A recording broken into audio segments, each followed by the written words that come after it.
প্রথম এই ক্যাম্পাসে অস্থিতিশীল করার জন্য কেউ ককটেল ফুটিয়েছে। আমরা জানিয়ে দিতে চাই ঢাকা বিশ্ববিদ্যালয়কে কোনোভাবে অস্থিতিশীল করার সুযোগ নেই। আমরা যে কোনো মূল্যে ক্যাম্পাসগুলোকে নিরাপদ রাখবো। ঢাকা বিশ্ববিদ্যালয়ের শিক্ষার্থীরা আপনাদেরকে ছাড় দিবে না। আমরা এই ধরনের গুটিবাজি রুখে দেওয়ার জন্য সাধারণ শিক্ষার্থীদের সাথে নিয়ে বাংলাদেশ গণতান্ত্রিক ছাত্র সংসদ সর্বদা প্রস্তুত থাকবে।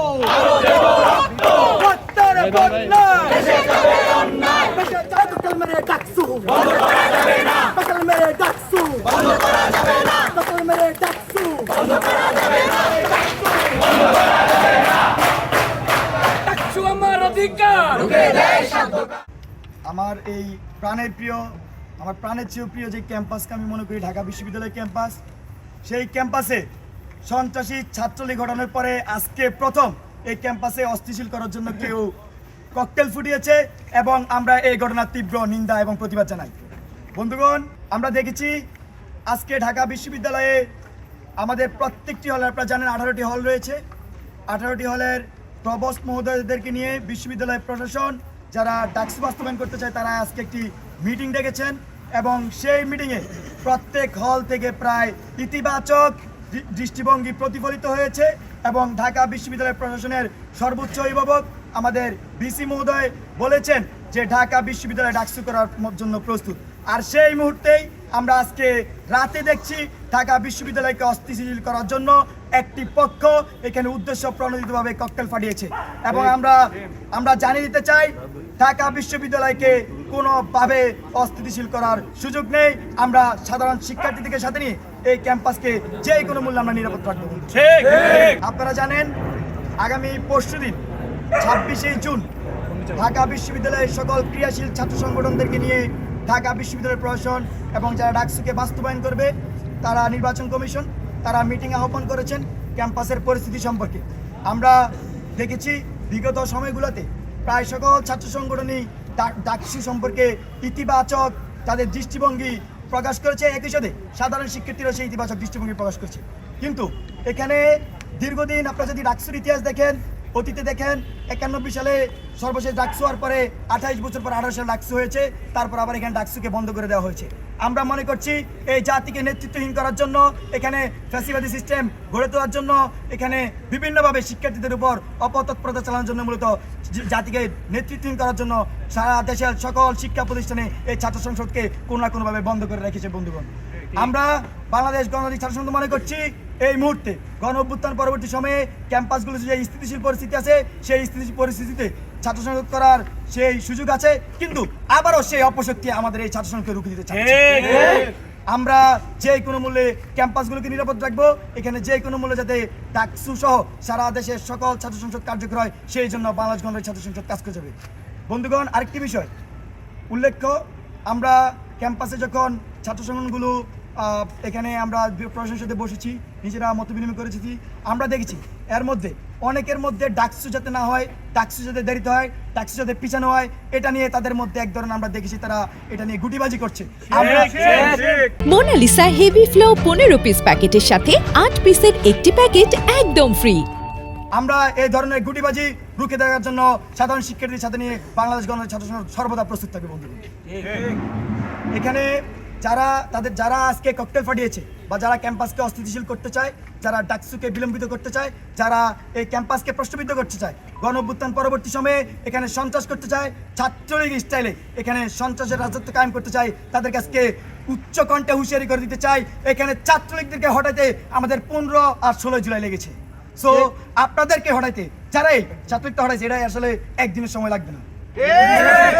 ছাত্রলীগ 15 বছর রাজত্ব করার পরে তাকে সরাতে এই ক্যাম্পাসের প্রলোভন যদি সিদ্ধান্ত নিয়েছে মাত্র 2 দিন লাগছে।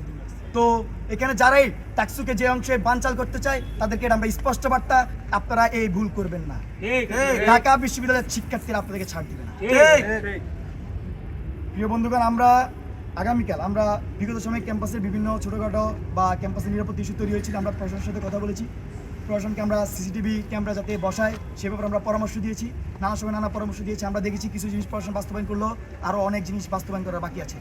আমরা যেহেতু আজকে অনেক রাত হয়েছে, আমরা এখন প্রক্টর অফিসে গিয়ে যারা উপস্থিত আছে তার সাথে কথা বলবো। পাশাপাশি আগামীকাল আমরা আনুষ্ঠানিকভাবে ঢাকা বিশ্ববিদ্যালয়ের প্রশাসন, বিশেষ করে ভিসি মহোদয় এবং আমাদের প্রক্টর স্যার, তাদের সাথে আমরা বসবো কী ধরনের উদ্যোগ নেওয়া গেলে এই ক্যাম্পাসকে স্থিতিশীল রাখা যায়, এই ক্যাম্পাসের যে রাজনৈতিক সহ অবস্থান চলছে, ইতিবাচক রাজনৈতিক প্রতিযোগিতা চলছে, সেই প্রতিযোগিতাকে সামনে ত্বরান্বিত করা যায়।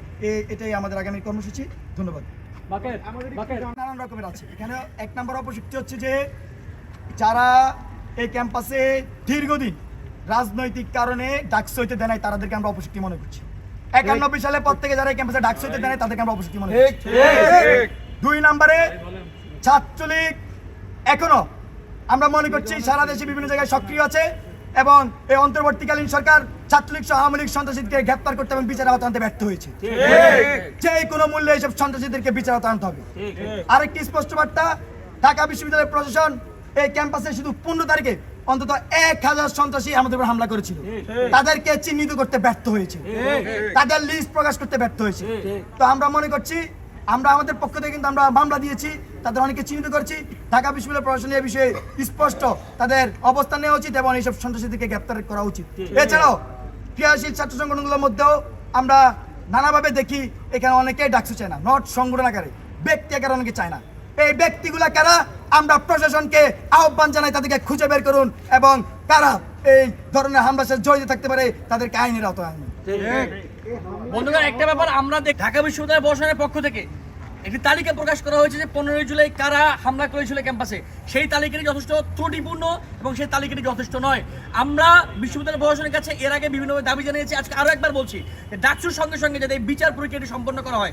15 জুলাই কারা আমাদের উপরে হামলা চালিয়েছিল তাদের পরিপূর্ণ লিস্ট প্রকাশ করতে হবে, বিশ্ববিদ্যালয় প্রশাসন থেকে তাদের নামে মামলা দিতে হবে এবং তাদের কোনো রকমের ছাত্রত্ব কিংবা সনদ ঢাকা বিশ্ববিদ্যালয়ে রাখা যাবে না। একই সঙ্গে যে সকল শিক্ষকরা জুলাই গণহত্যা চলার সময় নির্লজ্জভাবে আওয়ামী লীগ এবং শেখ হাসিনা দালালি করেছিল, তারা কখনো ঢাকা বিশ্ববিদ্যালয়ে কোনো ক্লাসে প্রবেশ করতে পারবে না। তাদেরকে বিশ্ববিদ্যালয় থেকে চিরতরে বহিষ্কার করতে হবে। কেউ আহত হয়েছে কিনা আর আপনারা একটা পক্ষের কথা ইঙ্গিত করছেন সেটা কি নাকি মানে? আচ্ছা, এখানে আমরা এটা স্পষ্টভাবে কিন্তু বলেছি, এখানে প্রথমত এখানে কাউকে আমরা আহত হতে দেখিনি, কারণ ককটেল ফুটার সাথে সাথে তাৎক্ষণিকভাবে আমরা যারা টিসিতে উপস্থিত ছিলাম, আমরা এই ঘটনাস্থলে যাই, গিয়ে যারা ঘটনাস্থলে প্রত্যক্ষদর্শী ছিলেন তারা বলেন যে ব্যাগ থেকে কিছু একটা ফুটেছে। তো আমরা সেটাই দেখেছি সেখানে পরবর্তীতে গিয়ে। আর যেটা আপনারা বলছেন যে কোন পক্ষ, আমরা স্পষ্টভাবে বলছি যারা এই জাতিকে নেতৃত্বহীন করে রাখতে চায়, যারা ঢাকা বিশ্ববিদ্যালয়কে নেতৃত্বহীন করতে চায়, যারা ঢাকা বিশ্ববিদ্যালয়ে ছাত্রলীগ স্টাইলের রাজনীতি কায়েম করতে চায়, তারাই সেই পক্ষ। আর এখানে আর কোনো মানে পক্ষ আমরা মনে করি প্রশাসনের খুঁজে বের করতে হবে, ক্যাম্পাসকে অস্থিতিশীল করার চেষ্টা চালাচ্ছে। ককটেল বিস্ফোরণের পর আইন শৃঙ্খলা রক্ষাকারী বাহিনীর পক্ষ থেকে কোনো ধরনের ইয়ে করা হয়েছে কিনা? ককটেল বিস্ফোরণের পর আইন শৃঙ্খলা বাহিনীর সাথে আমাদের প্রক্টর স্যারের মাধ্যমে আমরা একটি তথ্য পেয়েছি, তারা এই বিষয় নিয়ে তারা তদন্ত শুরু করেছে ইতিমধ্যে।